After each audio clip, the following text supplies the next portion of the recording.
Continuamos con más información y tenemos que hablar del terremoto en Colombia, donde es uno de los países más afectados, en este caso por este terremoto 7.4. Y para entender más qué fue lo que sucedió, cómo se dio en este sentido este gran sismo, ya estamos en comunicación con Hernando Tavera, el jefe del Instituto Geofísico del Perú, para que nos dé todos los detalles. Hernando, muchas gracias por estar con nosotros.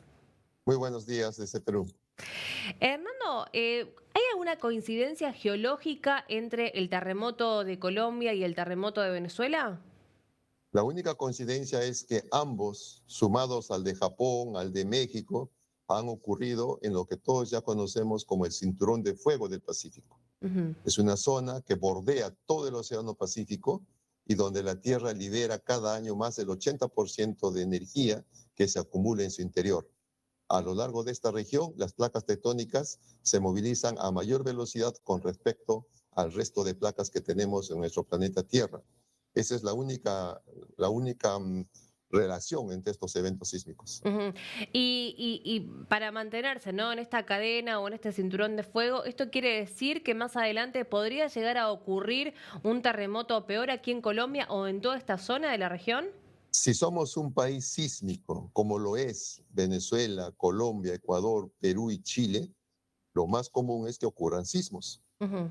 Lo que sí es cierto es que los sismos de menor magnitud son más frecuentes porque se generan en áreas de ruptura muy pequeñas, en comparación con los sismos grandes, que requieren áreas grandes de ruptura y se toman mucho más tiempo en acumular el esfuerzo, la deformación que tiene que liberarse.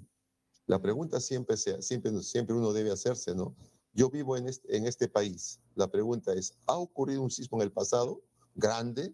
Sí, ese sismo tiene que repetirse en algún momento. Solo es Ujú. cuestión de tiempo que se acumule todo el esfuerzo que sea necesario. Ujú.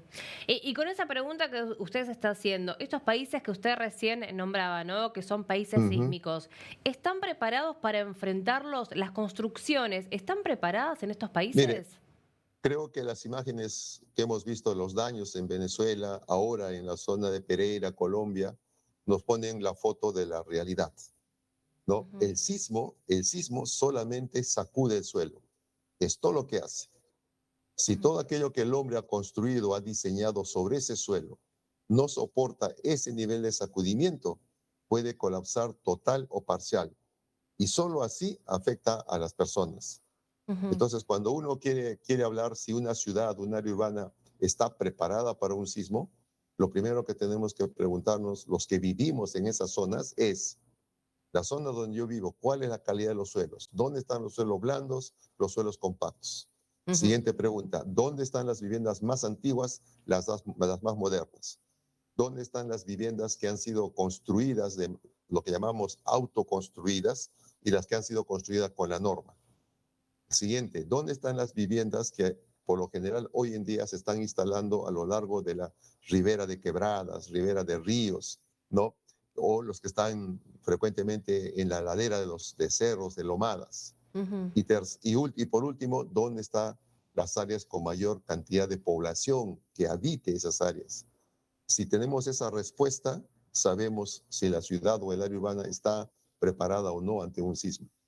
Bueno, ante tantas preguntas, creo que hay muchos gobiernos directamente no tienen estas respuestas o directamente quieren hacer silencio. ¿Por qué piensa que en este caso los gobiernos no quieren acreditar o no ponen realmente toda la información o todos estos Hay, detalles para hacer estas construcciones? hay un trabajo bastante importante aquí, por una parte el gobierno, que Ujú. debería, desde el gobierno más pequeño, el local, como solo decimos en Perú, debería tener los mapas de catastro. O sea, ese punto de partida nos dice dónde están las viviendas más antiguas, las modernas, etcétera, ¿no? Pero también el Estado desde ya sacan normativas, lineamientos, leyes, que nosotros como ciudadanos tenemos que hacer uso de ellos para comenzar a planificar nuestra zona de donde vamos a vivir. Pero al Ujú. final el que toma la decisión dónde debe vivir, cómo debe construir, es la persona, ¿no? Y eso al final es un tema de cultura. Ujú. Yo recuerdo mucho, mire, yo recuerdo mucho cuando he hablado con un colega japonés, yo le hablaba con él, un científico, conversaba con él y le pregunté al final, o una de las preguntas que le hice fue, ¿cómo hacen, por favor, en Japón para respetar la norma de construcción sismorresistente, porque no se hace eso mucho en Perú. Ujú, Y él, la respuesta fue muy sencilla y franca. Me dijo, nosotros no hacemos nada, está en la cultura de la población, ujú, ¿no? Y ujú. es ahí donde empieza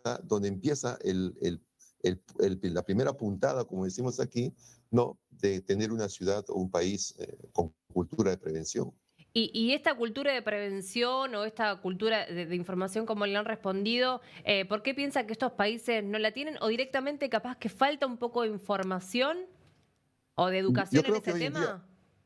yo creo que la información está y la educación también está, ¿no? El tema es de que nosotros no estamos haciendo uso de esos recursos para poder realmente mejorar mis decisiones, ¿no? O Ujú, ujú, sea, si nosotros que tenemos un poco de conocimiento y hemos leído, hemos averiguado dónde están las zonas de alto riesgo, vemos dónde podemos nosotros vivir.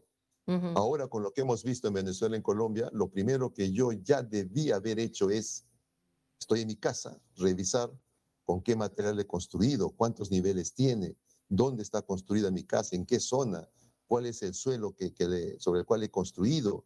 Y lo que he estado diciendo en Perú es empezar ya a hacer simulacros en familia. Hay tanta información hoy en día válida en redes que uno tiene que tomar esa información y poner en práctica en familia un modo de supervivencia. Y ujú. eso no lo estamos haciendo.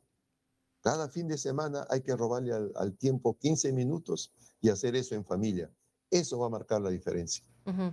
Hernando, por último, hoy con tanta información y tanta tecnología, ¿se puede o existe la posibilidad de predecir un terremoto, un sismo? Predecir un terremoto, un sismo, no. Lo que la ciencia ha ayudado hasta este momento es a pronosticar los sismos. Y eso significa saber dónde puede ocurrir y dónde puede ocurrir con la mayor probabilidad y cuál puede ser la magnitud. Ujú, Y eso se ha hecho para todos los países que están alrededor del cinturón de fuego del Pacífico. Esos estudios se han hecho, ya están hechos. O sea, en pocas palabras, sabemos dónde están las zonas más probables de generar un sismo, ¿no? Aquí en Perú mañana hay un simulacro para un sismo de 8.8.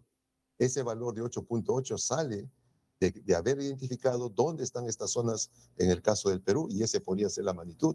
ujú, Entonces, esa información ya la sabemos y con ujú. esa información ya deberíamos empezar a prepararnos.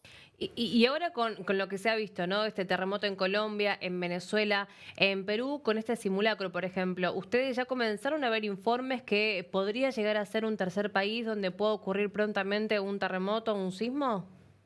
Mire, puede ser un país, el Perú, también lo puede ser Chile, Ecuador, Estados Unidos, Alaska, Japón, Nueva Zelanda, Australia, porque todos estamos ubicados en la misma zona, en la misma Ujú, región. O sea, no es que tengamos un nombre específico. El próximo sismo puede ocurrir en cualquier punto a lo largo del cinturón de fuego del Pacífico. ujú.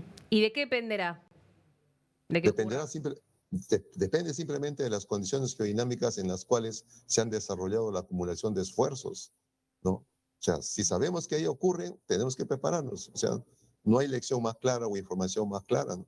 Ujú. Hernando, muchas gracias por la información y la explicación. Muchas gracias a ustedes, muy Hasta amables. luego.